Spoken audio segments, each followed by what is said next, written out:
Si la Porsche 911 est un mythe qui fait fureur depuis plus de 40 ans, son histoire est jalonnée de versions qui, à elles seules, ont écrit les pages les plus prestigieuses de la marque. Parmi celles-ci, il y a bien entendu la Carrera RS de 1972, avec son fameux aileron bec de canard, l'un des fleurons de la maison de Stuttgart, ou encore la non moins fameuse 959, une extraterrestre bourrée d'électronique et produite à moins de 300 exemplaires, vendus chacun une petite fortune, sans oublier bien entendu l'Athletic Turbo. Née à l'aube de l'adaptation à l'automobile de cette petite turbine magique, afin de disposer d'une arme redoutable en compétition, elle allait rencontrer un vif succès.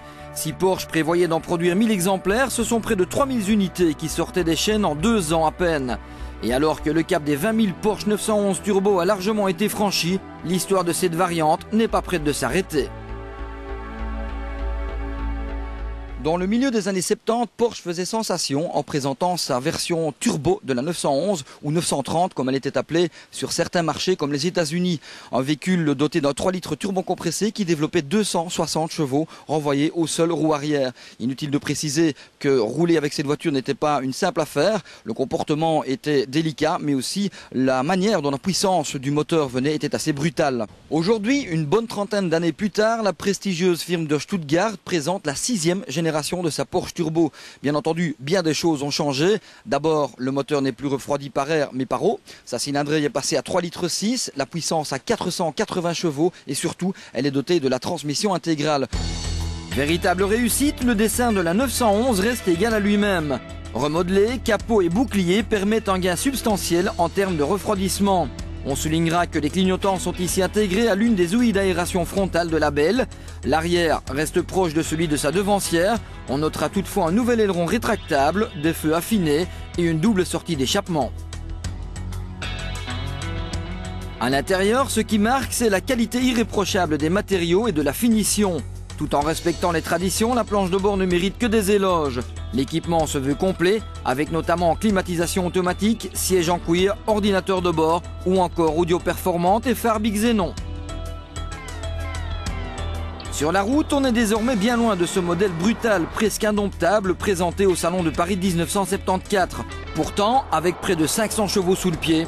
Mais voilà, pour s'exprimer pleinement et en toute sécurité, le Flat 6, biturbo compressé depuis la Type 993 d'il y a 9 ans, s'assure la collaboration d'une transmission intégrale. Celle-ci est contrôlée électroniquement et assure la plus grande efficacité en faisant varier l'effort sur les 2 trains en fonction de l'adhérence rencontrée. Ainsi, au contraire de la première génération, évoluer sur route mouillée voire enneigée ne causera plus de problème. En clair, vous êtes là en présence de l'un des systèmes les plus sophistiqués du moment.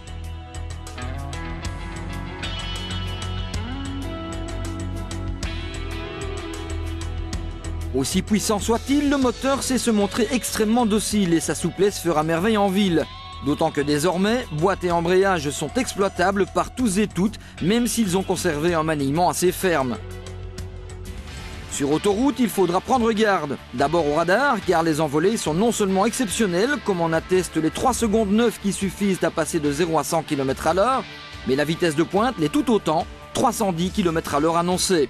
Le pire, et c'est peut-être là le danger majeur de cette auto, lequel est incontestablement lié à l'ensemble de ses qualités, jamais on ne se rend compte de la vitesse à laquelle on évolue.